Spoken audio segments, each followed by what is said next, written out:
गरीब का जादुई सोने का चूल्हा। बहू, थोड़ा अचार रखा है क्या? माँ जी, अचार तो पिछले हफ्ते ही खत्म हो गया था। कोई बात नहीं बहू, मैं ऐसे ही खा लूंगी। ये क्या बच्चों, तुम दोनों खाना क्यों नहीं खा रहे हो? सारी दाल चावल ठंडा हो गए।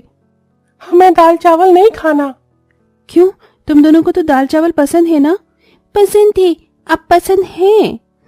आप 2 महीना से लगातार बस यही दाल चावल ही बना रही हो। हम रोज रोज दाल चावल खाकर थक चुके हैं। हमें शाही पनीर, मटर पुलाव, आलू के पराठे और गाजर का हलवा खाना है। बच्चों, तुम दोनों इतने समझदार हो फिर भी ऐसी बातें कर रही हो। ये सारी चीज सिर्फ अमीर लोगों के खाने की चीज होती है, ना कि हम गरीब लोगों की। अगर ऐसी बात है तो हमें क्यों पैदा किया आपने? हमें अगर किसी अमीर परिवार में पैदा होते तो ऐसे खाने के लिए तरसना नहीं पड़ता। आप ही खाओ अपने ये दाल चावल। दोनों बच्चे अपने सामने रखे दाल चावल की प्लेट को सरका कर वहां से चले जाते हैं। अपने बच्चों का ऐसा बर्ताव देख आंचल को काफी बुरा लगता है। आंचल जानती थी कि उसके दोनों बच्चे रोज रोज गरीबी में ये दाल चावल खाकर ऊब चुके हैं, इसलिए वो अपने दोनों बच्चों से कुछ नहीं कहती। आंचल, ये लो, मैं घर का राशन ले आया। ये क्या, अब इस बार भी राशन में सिर्फ ये दाल चावल लेकर आए हैं? आपको तो पता है कि बच्चे दाल चावल का नाम सुनते ही मुंह बना लेते हैं। जानता हूं आंचल, लेकिन तुम तो जानती हो ना, मुश्किल से महीने के 2-2.5 हजार कमा पाता हूं। उसमें माँ बाबा की दवाइयों का खर्चा निकाल लूं या घर का राशन लाऊं या फिर ये बच्चों की स्कूल की फीस भरूं। हम लोग गरीब हैं, मुझे इसका इतना दुख नहीं है जितना दुख मुझे इस बात का है कि मैंने आज तक अपने दोनों बच्चों को उनके मनपसंद की एक भी चीज नहीं खिलाई है। जब भी शाम में कोई खाने के ठेले वाला घर के बाहर आता है तो सभी बच्चे अपने अपने मनपसंद चीज खरीदते हैं, लेकिन मेरे दोनों बच्चे बस एक नजर लगाए उन बच्चों को खाता देखते हैं। अपने दोनों बच्चों को ऐसे देखकर मेरा दिल कितना दुखता है ये मैं ही जानती हूँ। आंचल अपने आंसू साफ करती है और जाकर अपने पति के लाए हुए दाल चावल को बनाने लगती है। आंचल चूल्हे पर दाल बना ही रही होती है कि तभी अचानक उसकी मिट्टी का चूल्हा टूट जाता है और सारी दाल बिखर जाती है। हे भगवान, ये क्या हो गया? ये चूल्हा अचानक कैसे टूट गया? अब हम लोग क्या खाएंगे? बहू रो मत, चावल तो बन गए थे ना, हम लोग वही खा लेंगे।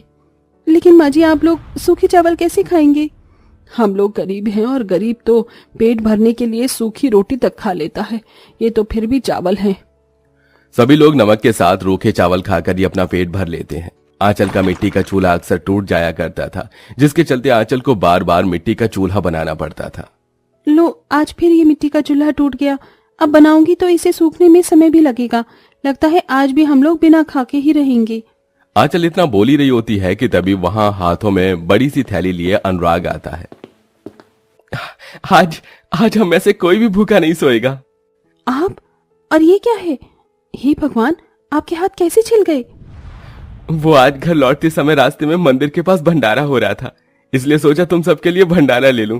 भीड़ इतनी थी कि मैं कहीं बाहर गिर गया, इसलिए मेरे हाथ पैर ये थोड़े से छिल गए हैं। लेकिन मैं ठीक हूं। चलो अब जल्दी से हम सब लोग आलू पूरी खाते हैं। कितने दिनों के बाद हमें इतना अच्छा खाना खाने को मिला है। हे भगवान, ये कुछ आलू पूरी के लिए आपको कितना दर्द सहना पड़ा है। अरे ये क्या, तुम्हारी आंखों में आंसू? ये आंसू क्यों? मैं ठीक हूं, मुझे कुछ नहीं हुआ। अरे ऐसी छोटी मोटी चोट तो लगती ही रहती है। अनुराग की बात सुन आंचल और लक्ष्मी भावुक हो जाती हैं, जिसके बाद अब सभी लोग बैठकर आलू पूरी खाते हैं। लेकिन आंचल अपने हिस्से की आलू पूरी रखकर अपने मिट्टी के चूल्हे को बनाने लगती है। लेकिन आज आंचल का मिट्टी का चूल्हा बनने का नाम ही नहीं ले रहा था। क्या मुसीबत है? क्या हो गया है आज? ये मिट्टी का चूल्हा बन क्यों नहीं रहा है? आंचल इतना बोलती ही है कि तभी उसे बाहर से एक बूढ़ी औरत की आवाज आती है। घर पर कोई है क्या? आंचल उस बूढ़ी औरत की आवाज सुन घर के बाहर जाती है। अम्मा, आप कौन है? क्या चाहिए आपको? बिटिया, 2 दिनों से कुछ खाया नहीं है। अगर कुछ घर में खाने को हो तो दो इस बुढ़िया को। घर में तो मेरे हिस्से की बस 2 पूरी और सब्जी रखी हुई हैं। अगर वो मैंने इस बूढ़ी अम्मा को दे दिया तो मैं क्या खाऊंगी? वैसे ही चूल्हा बन नहीं रहा है, लगता नहीं कि रात का खाना बन सकेगा। लेकिन इन बूढ़ी अम्मा की हालत तो बहुत ज्यादा खराब है। आंचल बिना देरी किए अंदर जाती है और अपने हिस्से की आलू पूरी लाकर उस बूढ़ी अम्मा को दे देती है, जिसे खाकर उस बूढ़ी अम्मा का पेट भर जाता है। क्या हुआ बिटिया, तेरे चेहरे पर इतनी उदासी क्यों है? अम्मा, मैं आपको क्या बताऊं? उस बूढ़ी अम्मा के पूछने पर आंचल उस अम्मा को अपने घर की सारी कहानी बताती है। आज तो मेरी किस्मत इतनी खराब है कि मिट्टी का चूल्हा भी नहीं बन रहा। लगता है आज रात को भी हम सब लोग भूखे ही सोएंगे। नहीं बिटिया, जो भूखी को खिलाता है भगवान उसे कभी भूखा नहीं सुला सकता। तेरा चूल्हा नहीं बन रहा है ना, चल मैं अपने हाथों से तेरा चूल्हा बनाती हूँ। बूढ़ी अम्मा अंदर जाती है और अपने थैले से एक सुनहरी पीली मिट्टी की पोटली निकालती है। अम्मा ये कैसी मिट्टी है? ऐसी मिट्टी तो मैंने पहले कभी नहीं देखी। बिटिया, ये हमारे गांव की खास मिट्टी है। हमारे गांव में जितने भी चूल्हे बनते हैं वो इसी मिट्टी के बनते हैं। इस मिट्टी के बने हुए चूल्हे काफी ज्यादा मजबूत होते हैं और सालों साल तक नहीं टूटते।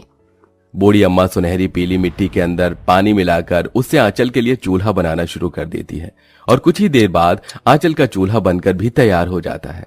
तेरा चूल्हा बनकर तैयार हो गया, अब तू आराम से खाना बनाना। अब मैं चलती हूँ। बूढ़ी अम्मा के जाते ही वो चूल्हा सोने की तरह चमक रहा होता है।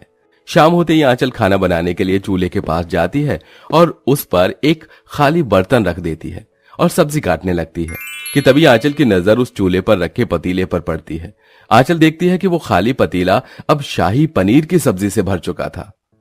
ये खाली पतीला शाही पनीर से कैसे भर गया? ये तो पूरा का पूरा खाली था। आंचल उस पतीले को उतार कर नीचे रख देती है और उस चूल्हे पर दूसरा खाली पतीला रख देती है और देखते ही देखते वो पतीला भी अब बिरयानी से भर जाता है। ये क्या हो रहा है? इस चूल्हे पर खाली बर्तन रखते ही इसके अंदर खाना कहाँ से आ रहा है? आंचल चूल्हे पर जो भी बर्तन रखती वो भी अलग अलग पकवान से भर जाता, जिसे देख आंचल बहुत हैरान होती है। आंचल कुछ समझे कि तभी उस चूल्हे के अंदर से आवाज आती है। आंचल, हैरान मत हो, मैं एक जादुई सोने का चूल्हा हूँ।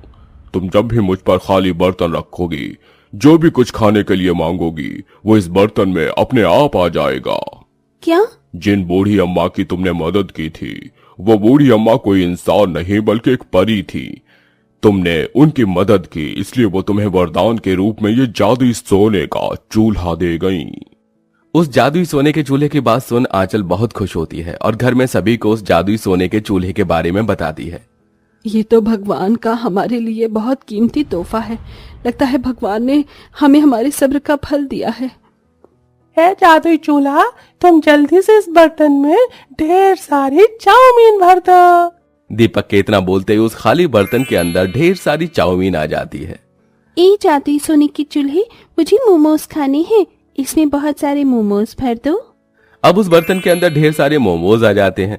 अब सभी लोग घर में बारी बारी से उस जादुई सोने के चूल्हे की मदद से अपना मनपसंद खाना मांगते हैं और आज अपनी जिंदगी में पहली बार पेट भरकर खाना खाते हैं। और अब जब भी उन लोगों को कुछ भी खाना खाने का मन करता तो जादुई सोने के चूल्हे की मदद से अपने खाने की इच्छा को पूरी कर लिया करते थे। जादुई सोने के चूल्हे की मदद से अब वो लोग मजबूरी छोड़ अपने घर के बाहर ही अपना एक ढाबा खोल लेते हैं। अरे मुझे एक प्लेट शाही पनीर चाहिए। अरे मुझे पनीर टिक्का। जी अभी लाई साहब। आंचल घर के अंदर जाती है और अपने जादुई सोने के चूल्हे पर बर्तन रख देती है। ये जादुई सोने के चूल्हे, इस बर्तन को शाही पनीर से भर दो। देखते ही देखते वो खाली बर्तन भी अब पूरा शाही पनीर से भर जाता है। जादुई सोने के चूल्हे की वजह से सारा खाना भी बहुत ज्यादा स्वादिष्ट होता था, जिसके चलते कस्टमर को सभी चीज काफी ज्यादा पसंद आती है। और अब देखते ही देखते उनके घर के बाहर खोला गया ढाबा एक बड़े से रेस्टोरेंट में बदल जाता है। इस जादुई सोने चूल्हे की मदद से आज हमारे पास सब कुछ है और हम एक अच्छी जिंदगी जी रहे हैं। लेकिन मैं सोच रही थी कि अब हम इस जादुई सोने चूल्हे का इस्तेमाल तभी करेंगे जब हमें इसकी काफी सख्त जरूरत होगी। तुम बिल्कुल ठीक कह रही हो। अब जब भगवान का दिया हमारे पास सब कुछ है तो हम अब आगे चलकर मेहनत करेंगे। अनुराग आंचल जादुई सोने के चूल्हे का इस्तेमाल छोड़कर अपनी मेहनत से खाना बनाते हैं और उनका हाथ का बना हुआ खाना भी सभी लोगों को पसंद आता है। अपने साथ साथ आंचल कई गरीब और जरूरतमंद लोगों की भी या जादुई सोने के चूल्हे की मदद से बेसहारा और जरूरतमंद लोगों की मदद किया करती थी, जिसके चलते न जाने कितने गरीबों की दुआएं आज आंचल के साथ थीं। आंचल के अच्छे कर्म से आज आंचल का परिवार एक अच्छी जिंदगी जी रहा था।